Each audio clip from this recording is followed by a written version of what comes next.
It is. Hello and welcome to Nerdarchy. For nerds, by nerds. I'm Nerdarchy Dave, and today I'm hanging out with Jenna Schmidt as well as Mark Reinhagen. How are you guys doing today? Good. And you guys are here repping Lostlorn Games and work with and for Lostlorn Games.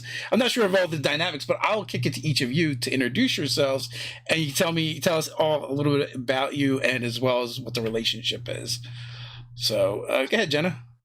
Sure. So I'm Jenna. I am sort of a jack of all trades at Lostlorn. I dabble in most of the departments, but I was the team lead for our upcoming project, Badlanders, which is a D20 system RPG. And also, I direct the marketing department. And I'm Mark Reinhagen. You might know me from Vampire the Masquerade, which I created along with the World of Darkness and all the other games that go with it. I founded White Wolf, and I was in the board of directors of Was the Coast and help pull money in your pockets with Match of the Gathering. And and so anyway, I spent a life living around the world doing politics, political consulting for the government, and for different governments, I guess I should say. And now I'm back in gaming with Lostlorn and delighted to be doing so. Well, thank you both for being on today. Appreciate you and having you here. As always, folks, links are down in the description. And, we're going to be talking about the upcoming Kickstarter. And honestly, I didn't know that much about it. Kelly reached out to me on social media. He's like, "Hey, can we come on and talk about a thing?" And I'm like, "Sure, anytime."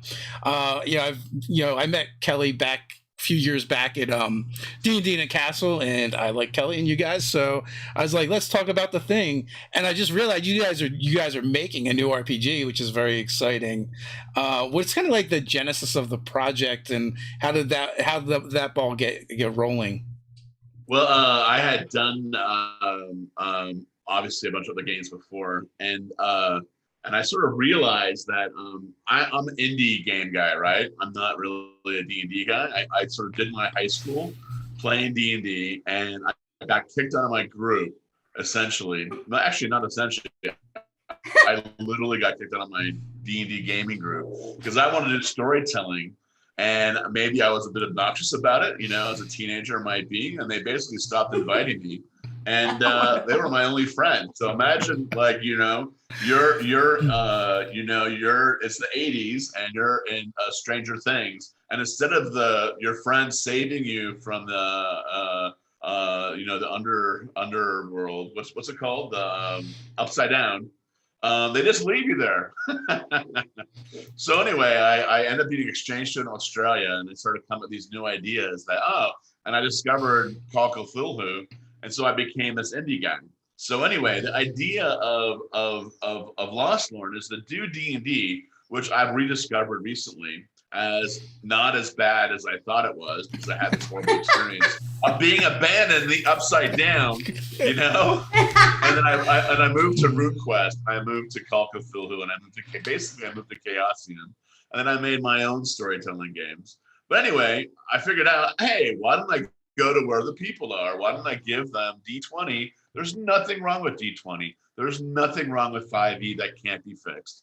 But let's take it and then move it to like the dot system I had in Vampire, where your stats are in dots. That fits in so perfectly to the 5e, actually. It really does. It's strange. It totally does. And just give it a storytelling flair. And unlike Pathfinder, which is the more crunchy version of 5e, let's be the more storytelling narrativist version.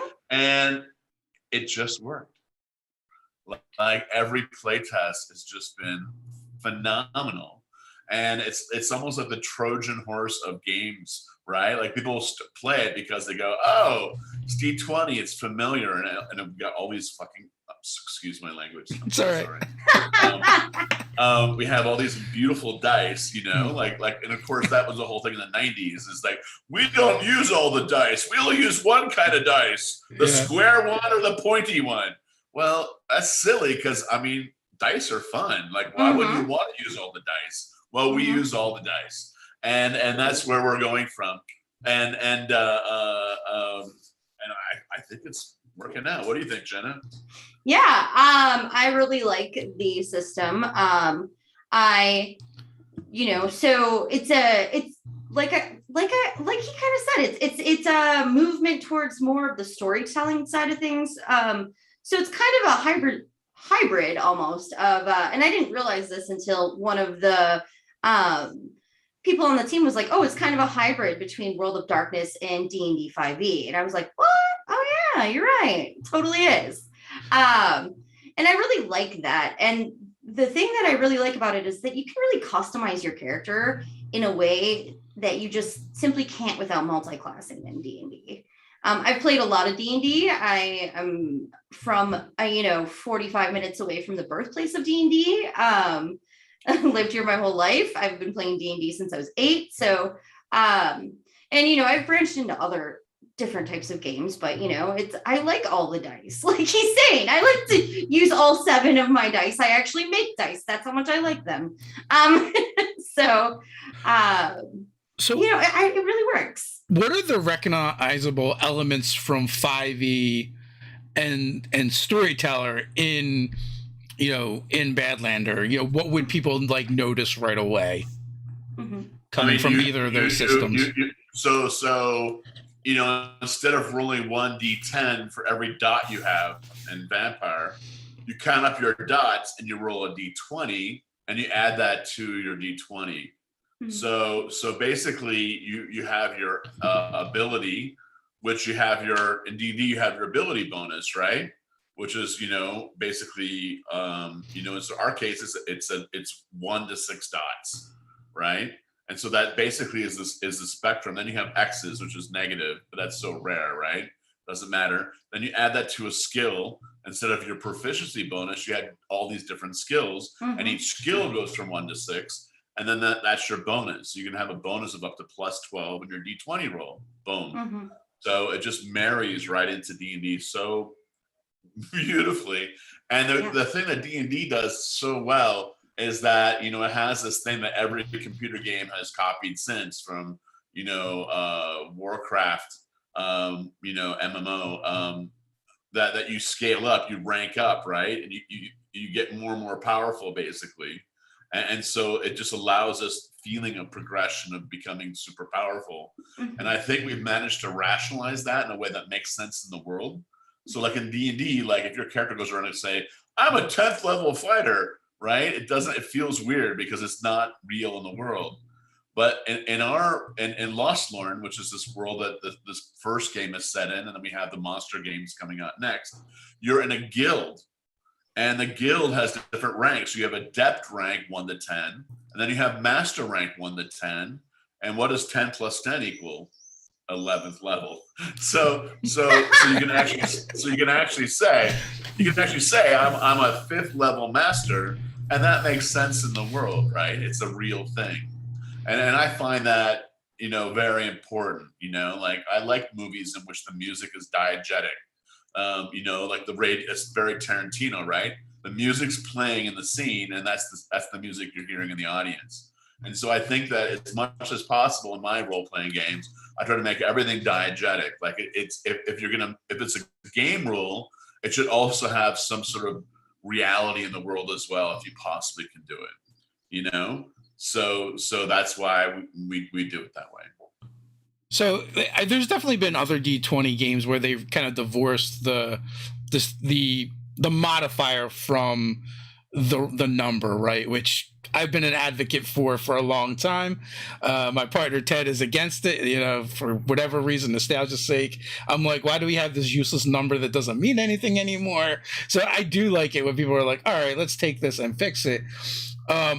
Is it a class-based system or is it a classless system? It's a class-based, and it's classless because we have no class. No. Just like a Saturday. It is a guild-based system, so the guilds are real. But just like you have these lodges, and then anyone can join any lodge from any guild. So that's kind of how you do multi-classing. Jenna was talking a little bit about that. You can sort of do this multitasking by you can join any lodge from any guild, and thereby you can pick up their disciplines, their powers, their Mhm. edges, and all these other things that they have, at least a little bit. You're not quite as good, but you can sort of do it. And that's kind of a natural thing, right? It's sort of like, we all have friends who probably most of us have friends who went on to higher education, right? And someone, oh, I got my chemistry degree, but I also got a psychology degree or a minor in psychology, whatever, And it's kind of like that. You can sort of, I'm a raven, which is kind of like our version of kind of a ranger, but different, quite different. But I'm also a spinster lodge. I'm a Oakheart, so I'm a gleamer who collects ortho, like this magical substance from from dead beasts. And so you kind of are cross trained. And let's face it, if you're in a military, cross training is key, right? And that's sort of how we approach things. So I'm looking at the character sheet, and are you guys breaking the stats in half? No. No. Okay. Okay. Because it just looks like they're kind of connected, like the stats and the next tier, your passions, abilities, and passions. Oh yeah. Passions are kind of like our alignment system, but they're used for saving throws. Yep. And then also if the game what we call the game master is as a tail spinner. If the tail spinner wants you to sort of see how you react to something, they can have you make a passion roll. But it works a little bit differently, that you have a crux pair where you basically your passion, your vile, and your virtue are at war with each other, and you're constantly flip-flopping. They're both a high number. And then your other ones, the vile, there's 3 that the vile is dominant. There's 3 in which the virtue is dominant. Okay. And so that's kind of like how you sort of get an idea of your emotional reaction to thing. And I think that's important because in a lot of role-playing games, let's face it, we tend to forget that our character has emotions. We kind of play them, rationally, which is, hey, it's something you have to remind actors a lot. If you're a theater director or movie director, you have to remind your actors have an emotion, and it is just meant to be this reminder to, and you can win drama stones by playing your passions. It's in fact the key way to get drama stones, which let you do re-rolls and play with the plot and do special things, So it's a Benny system. Yeah. But you get it by role playing passionately, right? And that's the difference. And it's not meant to be onerous, and I don't believe it is, but it's just a very light, easy system for players to be encouraged to play with a little emotion. And I think that all my favorite moments in role playing is when there was emotion on the table, right? That's my favorite, most memorable moments. And just a little emotion, something, and it just usually sparks something. Then you have an exchange between players, and there's a whole thing that grows, and it's creativity and it's emotion. So that's what we're kind of going for. So how would the GM know that the player is playing to their emotions? The player can tell them, or another player can tell them, and if the game master goes, I knew that, and I didn't think you did it well, they'll lose a drama stone. So it's kind of a risk, But generally, tail spinners are going to be nice about it, right? But if they do it too much, you're going to take a stone away from them. Yeah, it's like So, but a lot of our rules are like that. It's very much push your luck, which I think in board games is like my favorite rule mechanic, and I think in role playing we don't use it enough. But the push your luck mechanic is what makes a lot of really great board games. And so, for instance, my friend Kevin Wilson, who worked on Game of Thrones board game and a bunch of others, this is something he and I talk about a lot. Is the whole push your luck mechanic is like a key. It's a key mechanic. Oh yeah, he did the mechanics on Seven Seas, by the way. He did the game rules on that. Oh yeah. I was gonna say Seven Seas has a push your luck, Yeah, take your raises. He helped work on the original rule set for that, I believe. That's cool. Or was that the Chinese? Sorry, I'm. But anyway, a push your luck is a really great mechanic, and and so we're borrowing a lot from the board game world and trying to move it into the role playing, and not in an over too rough a way. It's still open game license, is still D20, but we're just sort of bringing in some stuff to liven it up, make it more storytelling, make it more role playing, and hopefully everyone will have fun. We also enjoy that kind of mechanic. We've been playtesting and working on our own game called Zoo Mafia, where we use something called markers, and like you can use them to trade them in to do stuff very similar. The dice can make you gain them or lose them. But when you run out of markers, like your character gets removed from the game, because the idea is like you're animals in a zoo that are also trying to get into the mafia and do crimes. So but you're trying to always avoid the notice of the zookeepers and the humans. So if you run out of markers, it's like you've drawn too much attention to yourself and you're out. You gotta watch the new TV show, The Offer. It's about the making of The Godfather. Have you heard of it? We are obsessed with this TV show. We're absolutely obsessed. It's so freaking good. The Offer. What is it? What is that on? It's on, I think, Paramount TV. I don't even know. I live in Tbilisi, so we steal everything. No, it's legal here. No, it's completely legal. I mean, here it's not. I'm not breaking any laws. Like in fact, the whole thing called iMovies, where they download it for you and they sell advertise and they give you stolen movies. So, all right. Well, you're gonna get off a plane into the States and there's gonna be some men in black suits waiting for you. Actually, when we got off the plane, we just stayed at my sister's house, and my kids forgot that they could have their internet shut off, and like they were downloading stuff, and my brother-in-law comes storming in. What are you doing? You're stealing again! I told you don't cancel my internet. I have a business meeting in 10 minutes. It's like, so now every time we get off the plane, I'm reminding my kids, remember, we're American now. You can't steal intellectual property. Yeah. Like, wasn't it like a grandfather? They put him in prison for stealing Wolverine and like showing it to his grandkids and stuff. So, yeah. Take that in prison. That's intense. Yeah. I think we're getting a little too intense about things that we're putting them in prison for. But don't tell my brother-in-law, my sister, but we now use VPNs in America. So. and I can watch this. I'm never going to tell Mark a secret. That's the first I thing know, right? I never tell Mark secrets. But as Disney, as they approach every time they approach losing Mickey Mouse as their IP, they get the intellectual copyright and trademark law extended by another 10 years or 5 years or whatever. And so it used to be like you could protect something for 30 years. That was it, 100 years ago.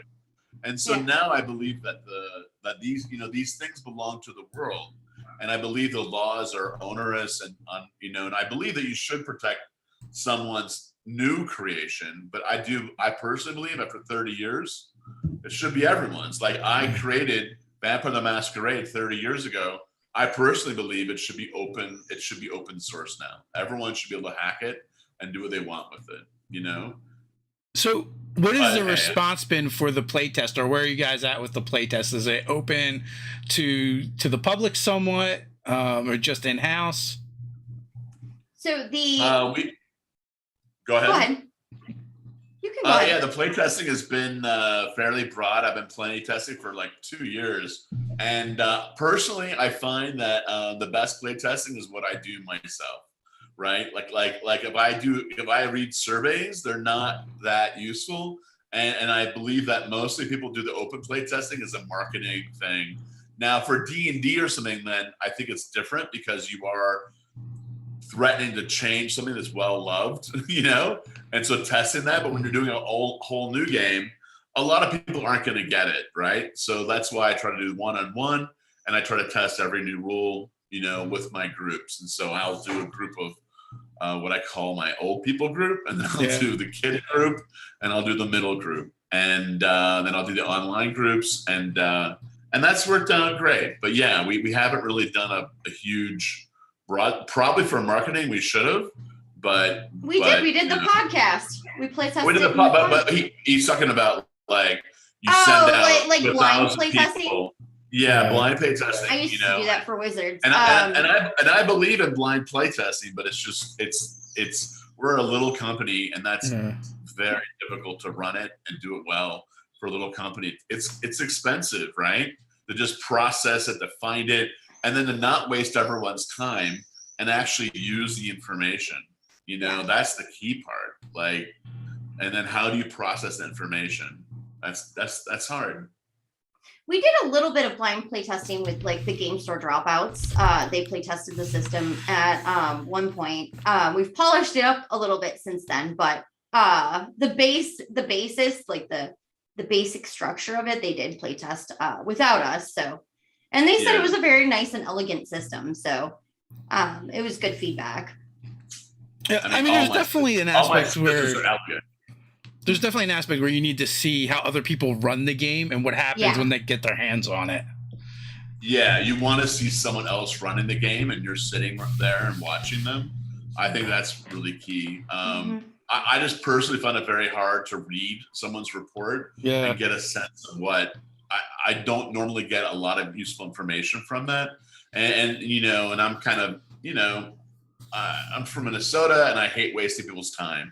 So unless something's super useful to me, I don't want to ask someone to put all this effort in and then they write a report and I can't make heads or tails of, you know what I mean? Like a lot of these reports, it's very difficult. And so I feel bad that I'm wasting someone's time. But sitting in with a game master running the game, that is a dream. Like even beginning this whole process and doing D&D, I spent 200 hours watching people play D&D online, on different vlogs and podcasts. And, I was just watching it. And that's sort of when I fell in love with D&D again. It's just watching people playing it. I would, when I was back in the States, I go back every summer to the States. I would go to game stores and just watch people play D&D. And I find watching people play my game or really any game, like for me, that's a sitcom, like I'm a huge fan of it. I really am. I feel like maybe watching people play in a game store is probably more useful than watching streams. Because streams are artificial. They're not actually playing. They're acting, right? Yeah. But you get it. But that's the modern style too, though, right? Yeah. That's like a lot of people are trying to emulate that. They want to play that way. And I'll be honest, like our system lets you play like the streamers. It's oriented towards that more acting, narrativist style. In which combat can be completed in, 30 minutes rather than, 3 hours, which let's face it, when I was growing up, we would easily spend 3 hours in a combat. That was nothing. Yeah, it definitely sucks a lot of time up. So much. Yeah. And I love combat. I just don't want to spend 3 hours at it. No. Which is why we have zones rather than squares. And so it's like a board game where you move your figurine through these zones, and it's very simple and abstract. And you have to just see, is my figure touching another figure? If not, then I can move out of the zone in one move. If it is, it takes an extra move. And so that you can sort of readjust the miniatures, and it's a very simple, elegant board game style movement system. That's kind of how you still have minis. It's a little bit like how Cypher system works as well, with the range increments. Yeah. I mean, at this point, there aren't really many new mechanics that gamers or game designers are going to come up with. We're all just kind of like shuffling around the different ones that exist. Yeah. I mean, let me Frankenstein some of this. There there are new ones out there, but it is an evolutionary thing generally. Yeah. And the whole industry kind of moves along, and you don't want to be too innovative, right? In any art form, like you don't want to be the avant-garde filmmaker who comes with a movie that no one can figure out what's going on, right? But let's say you took a cool movie from the day and showed it to an audience 70 years ago. Would they be able to make heads or tails of it, or would they be going too much motion, too many cuts, right? They wouldn't get it, right? But we've given them a vernacular. I kind of still feel like that somewhere. So sometimes some of the Transformer movies that came out, I'm like, all right, there's way too much going on here for me to decipher one robot from the other. Yeah. But kids now learn the language of games, right? They understand that a red bar means your health, right? But a person who's never played a game before, a video game, they don't know what that is. Hit points. If you've never played a tabletop role-playing game or board game, you don't know what that is. And so you're confused by it. But as people build up this vernacular, as they build up this language of game or film or anything, then you can handle this stuff better. But yeah, I also don't like the constant too many cuts. So is Badlander, is it a system? Is it a campaign setting? Is it both? Well, it's Lostlorn is the Tail Spinner D20 is our game system that we're going to use in all 7 of our games. And Badlander is the first of 7 games. And the next game is going to be Fang Knight, which we're already working on, which is our vampire, which is our fantasy vampire. Lostlorn is a fantasy world, and mostly it's sort of a low magic, low crazy world. But as you get further and further away from civilization, things get more and more nutty, right? And things get more and more, so you can sort of go from low fantasy to high fantasy.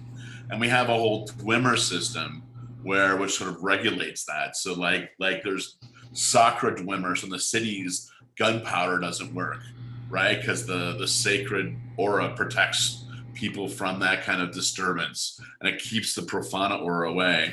I can think of some places we can use that. Right? Oh my gosh. But that soccer in the schools these days. Yeah. But this one little rule thing creates a texture in the world.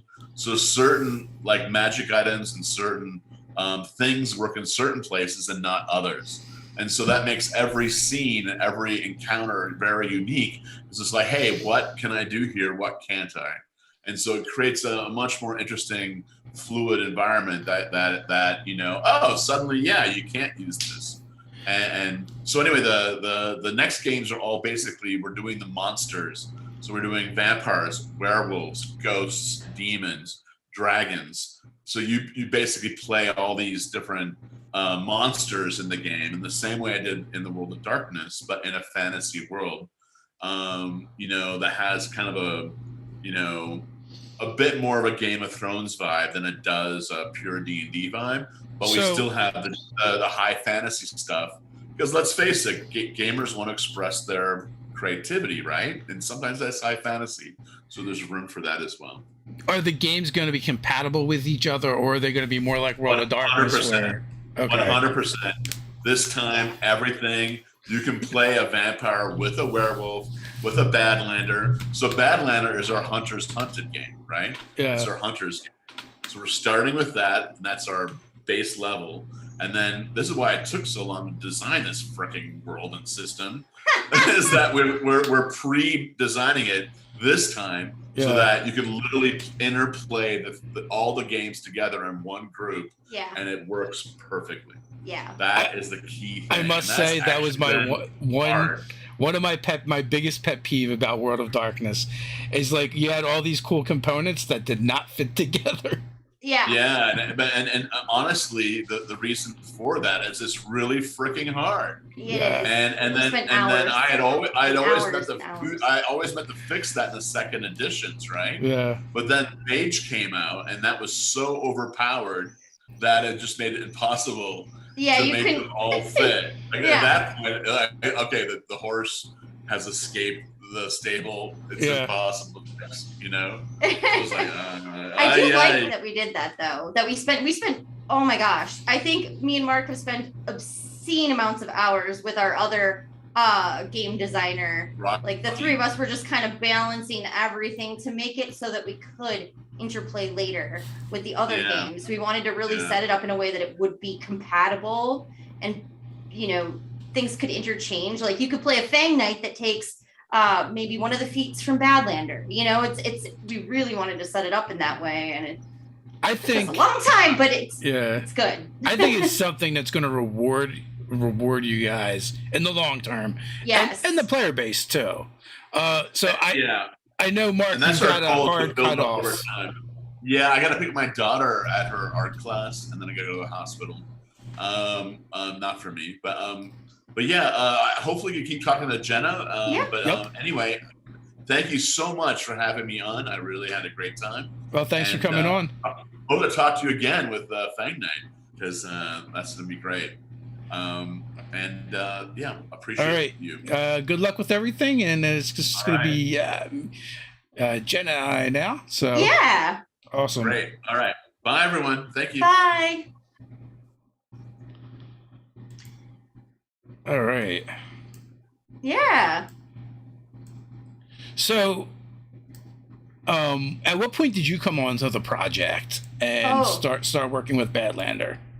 That's a fun story. So, you know, Kelly. Kelly asked me to come on to a podcast that was on his network that was being run by Mark, where he was going to playtest his new system, Badlander, or playtest.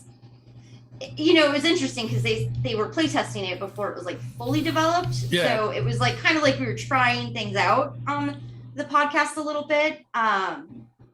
And so, you know, I came on and he's like, okay, so here's the book. And I just started making comments and I was like, okay, I don't like, one of the writers was very like at the time he left like right around the time I started, was really brilliant at like writing lore and things like that, like really powerful like word smith there, but maybe wasn't as strong in mechanics, because I would be like, I don't think this has a mechanical benefit to this. I don't see a mechanical benefit.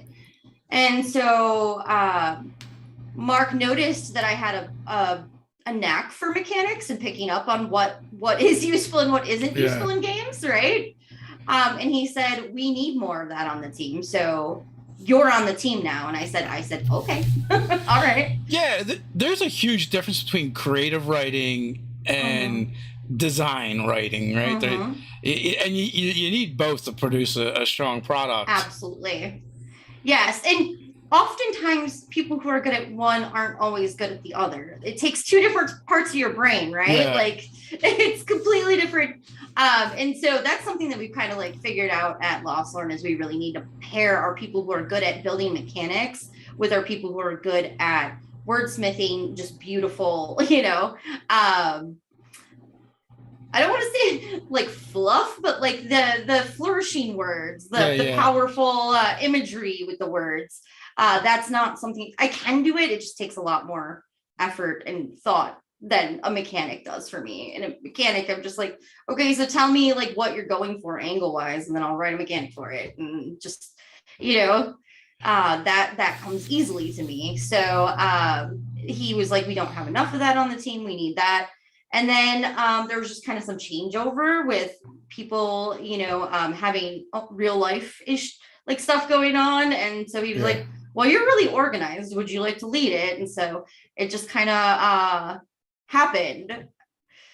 My brain is so dysfunctional. I was going to actually ask you, you know, where the term tail spinner came from, because in my mind, I was spelling it TAIL. That would be a whole other thing.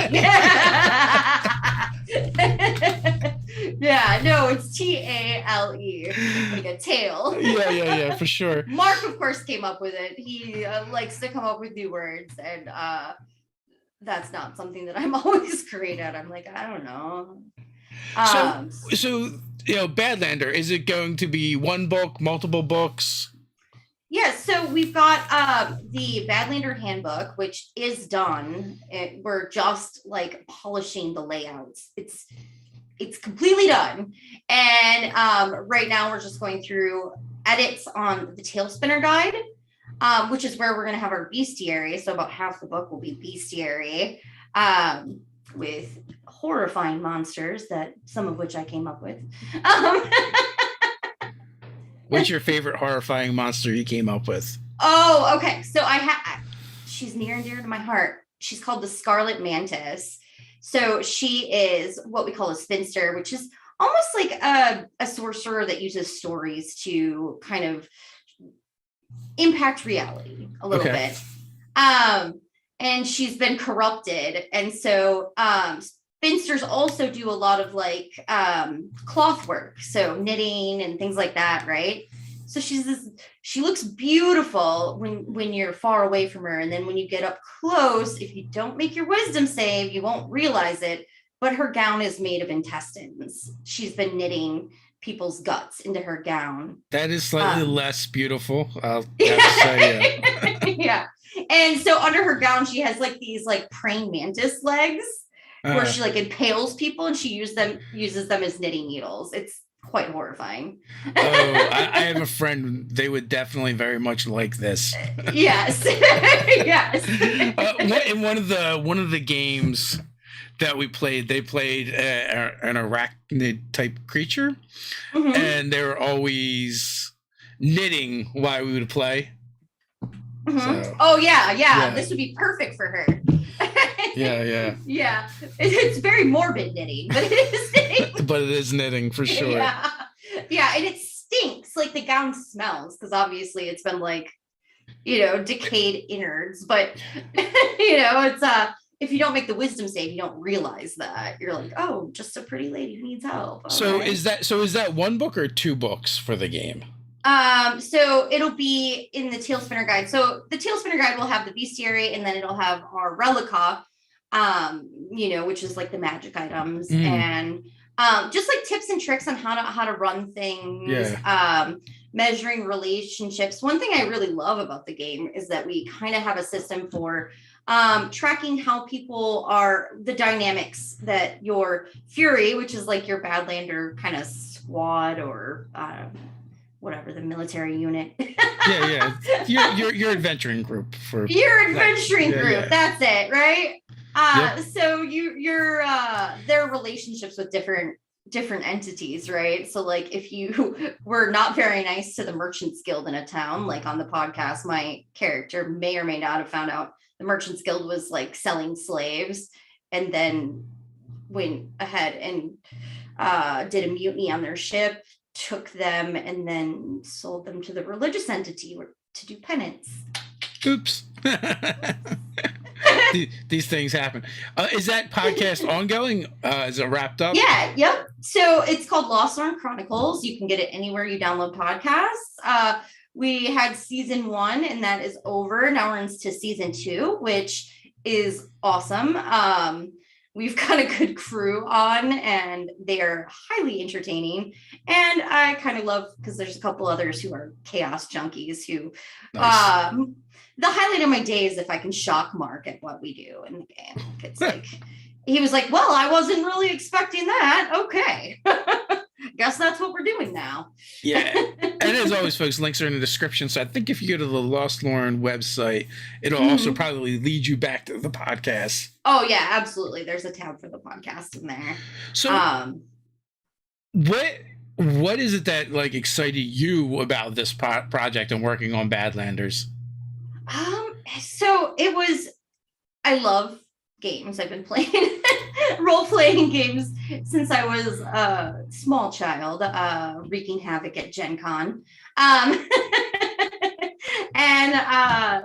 So I just always loved that. And it's such a great way to like sit down and I guess like build relationships with people in a way that feels natural. I feel like as an adult, it's hard to make friends, but when you're going out and gaming, it seems easier, Yes. So I was playing, and it just like I've done some I mentioned I did a little bit of blind playtesting for Wizards of the Coast. Actually for like 4 years I playtested for them. So I saw this thing and I was like, this has like the potential to be like awesome, like amazing, right?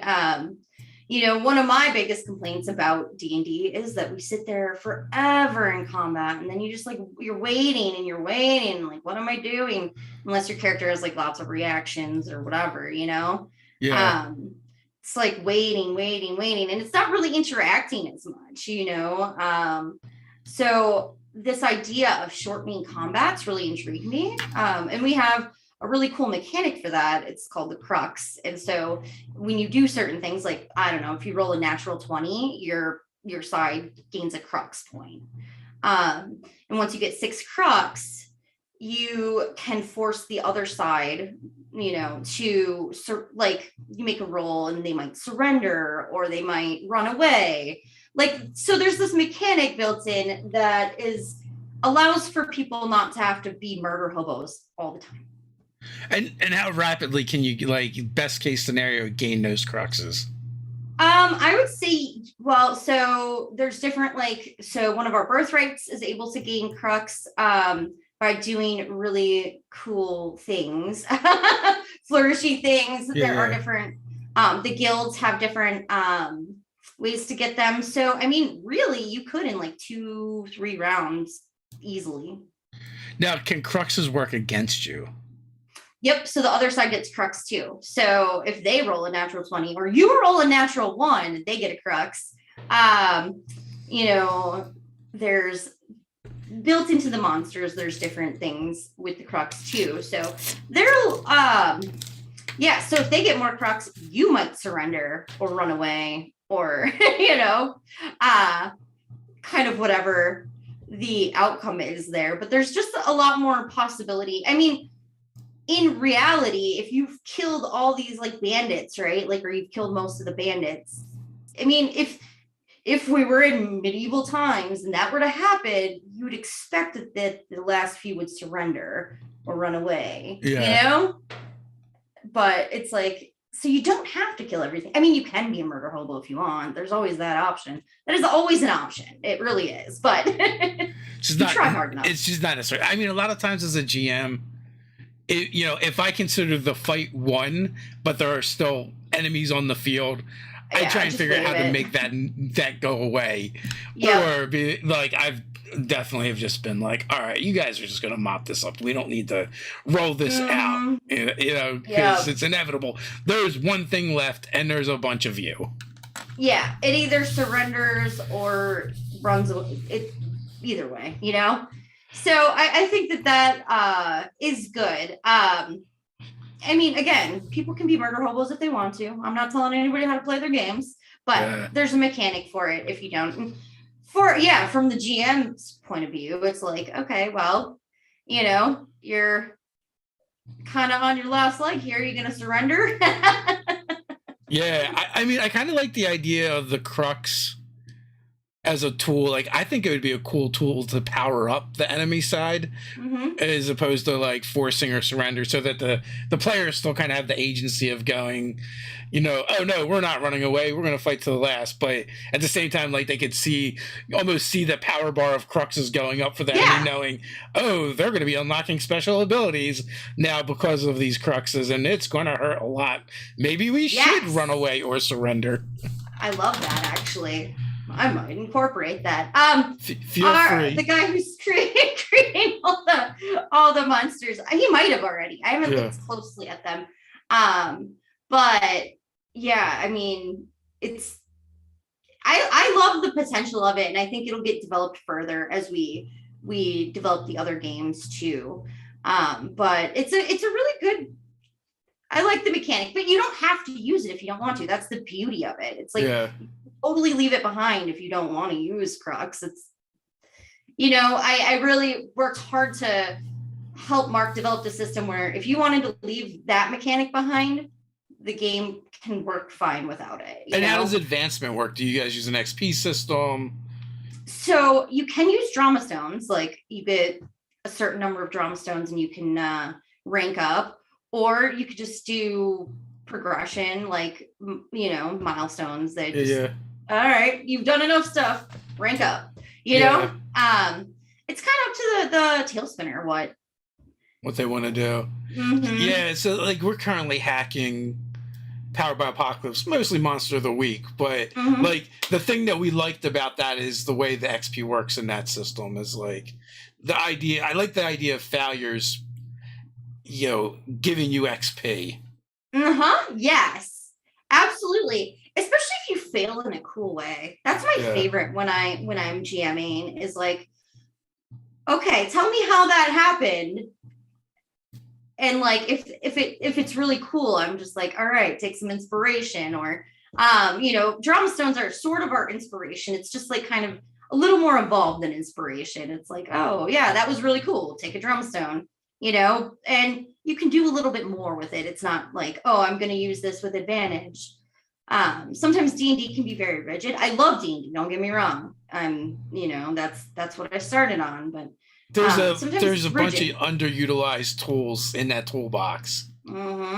Especially if you're doing like organized play, which again, I love organized play because there's then always something to play, right? Like there's always these organized, but it can get really rigid. Like, oh, this happens if it's in this, if we're playing this season, and and then people get really upset about that.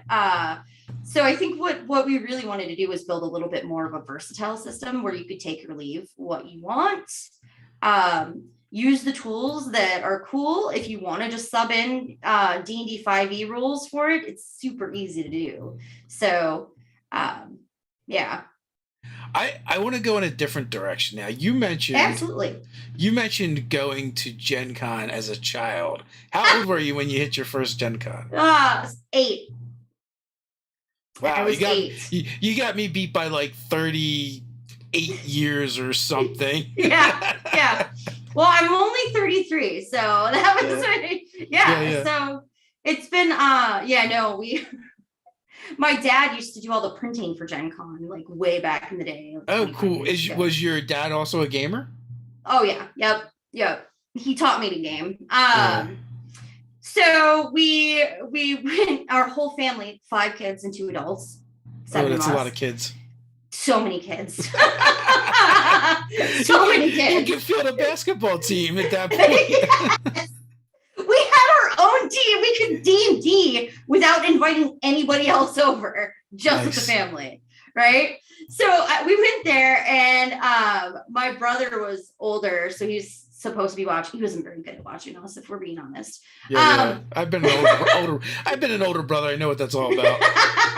He was old enough reasonably to babysit us. Was he really the good babysitter? I don't think so. We all wanted to go to the pool instead of gaming with the adults. So they went off to go game, and we went to the pool, and I was a intelligent and mischievous child. And I was like, hey, what if we move the treadmill from like right over there in the gym, like right next to the pool? This is a super fancy hotel. Like they put us up at like a really nice hotel. And we turned the speed up all the way on the and shot yourself into the pools. We were flinging ourselves into the pool. I could just call my siblings to help me move this treadmill, and the hotel was so mad.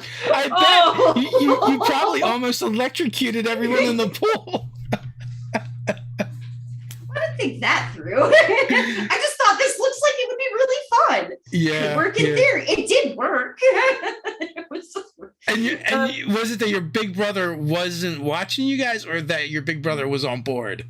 Oh, he was easily convinced. Yeah, he was like, "Oh, this is the best idea ever." Yes. He's like, "You go first, though."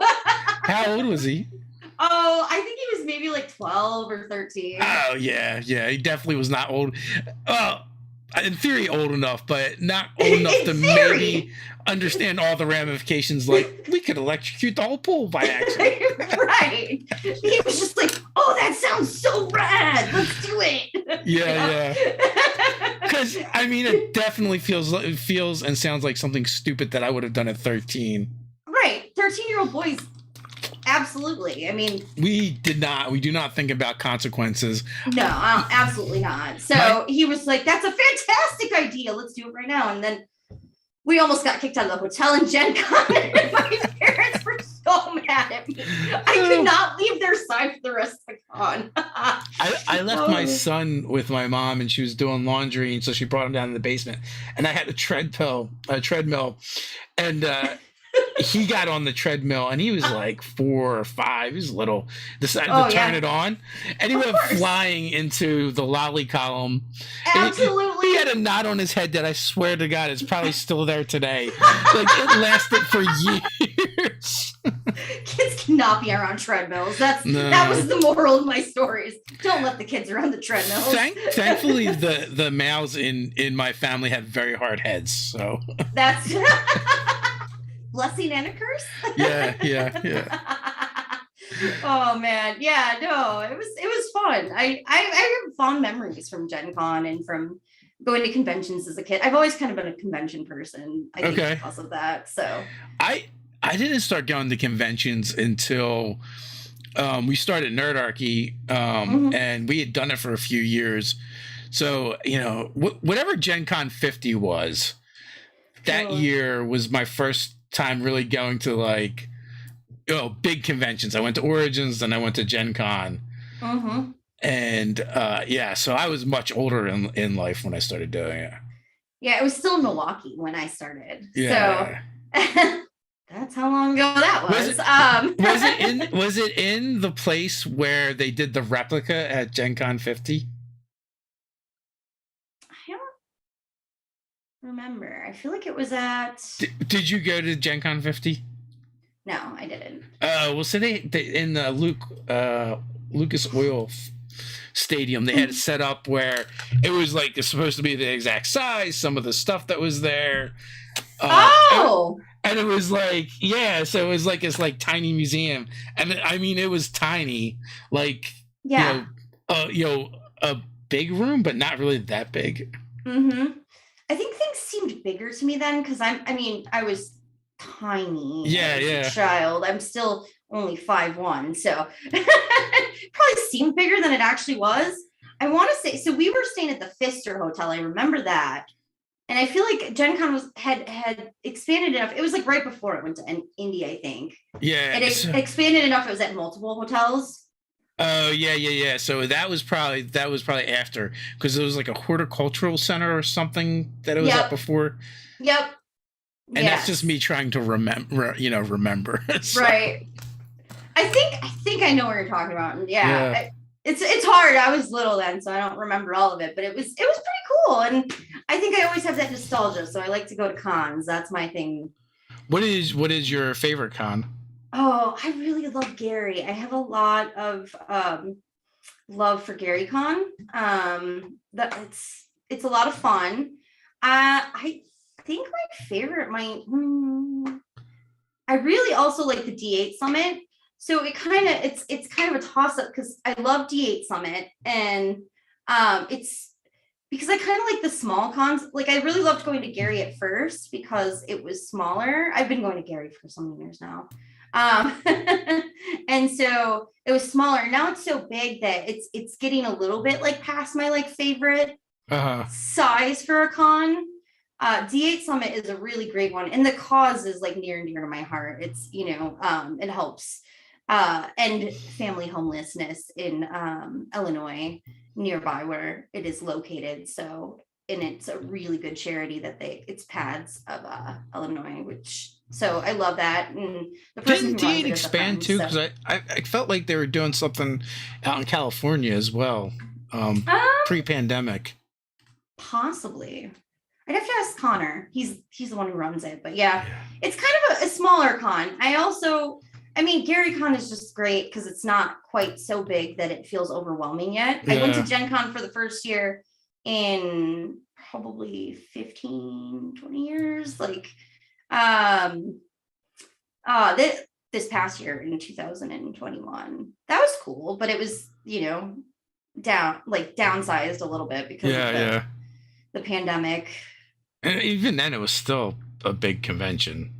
It was a little bit bigger than I like that sweet spot for me. Because I almost feel like I like to be able to go to the entire Game Hole is a good size for me.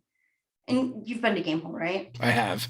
Yeah, that's a good size for me because you can walk everything, like you can see everything, right? Like it's reasonable to see everything. Like in a couple hours. Like, yeah, it doesn't take long. Yeah, right. When I do Gen Con, like it takes like the whole 4 days or whatever to see everything on all the floors, especially because like for me, like the process is like I walk a couple booths, I run into somebody I know, talk for a half an hour. So at that rate, it takes me a really long time to get through the whole entire floor. Yeah, and if you want to play games in there at all, yeah, there's no way you could get through the entire thing. So I think my sweet spot is like cons where you can see the entire thing in a couple hours. That way you don't miss anything. I don't know. I don't really play many games when I go to cons. I end up just like hanging out. Or if I do play games, they tend to be more like pickup games. Yeah. Just with my friends from wherever, Narnia. Or yeah, something. Absolutely. Sometimes I like to do a hybrid. Like I like to plan half the games and then like half of it I just like to hang out and not be constrained by schedules. Yeah. I definitely do a lot of that. Yeah, we were talking before we went live. Like for us, our local con, it's like PAX Unplugged now. So you have to make it out to PAX Unplugged. They do a pretty good job. To. Yeah. I have wanted to go. There's a lot of things that happens at PAX that I just can't get from my local cons. Yeah, there are a lot of cons in Wisconsin, but it was funny too because like the first year for PAX Unplugged was that was like my third con I had kind of gone to. Oh, I went to Origins, which was big, and then Gen Con, which was bigger. And then the first year of PAX Unplugged. Now, Ted, my business partner, he's gone to a lot more cons than I have, but they've all tended to be more local and smaller. Like, at that point, his biggest convention was the World Steampunk Fair, and that was like 4 hotels. Yep. It was decent size. And so when he went to PAX Unplugged, that was like the biggest convention he'd been to. And so he's like, oh wow, kind of starry-eyed at like how big it was. And I was like, I'm kind of disappointed. I mean, I thought PAX would have been bigger. I mean, I know it's their first one, but they do like 8 of these a year. Do they really get to say first one?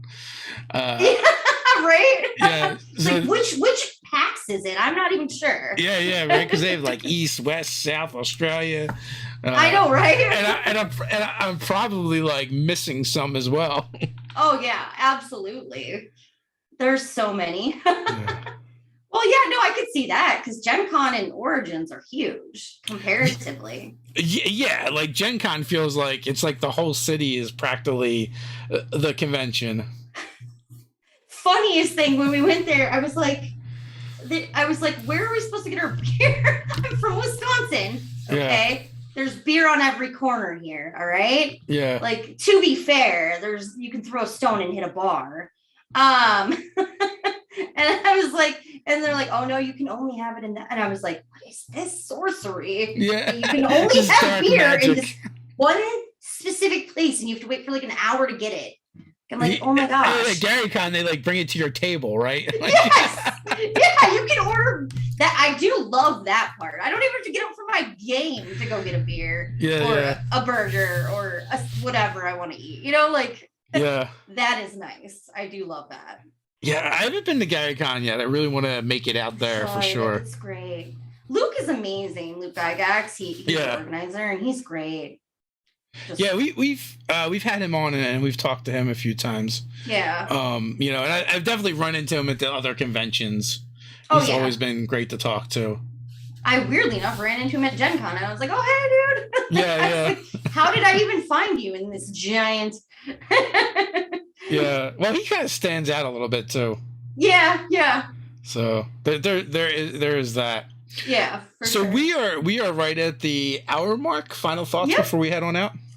I hope that everybody gives the Badlander system a shot. It's a really easy transition from D&D, or World of Darkness. Honestly, if you've played World of Darkness and D&D wasn't your thing, it's actually an easy transition into that D20 system, and it's really fun and narrative based. And I think it's going to be really fun if people give it a chance.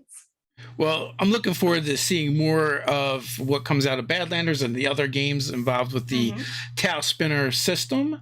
The links are, as always, folks, in the description below, so go check it out. And until next time, stay nerdy. Yep. Bye.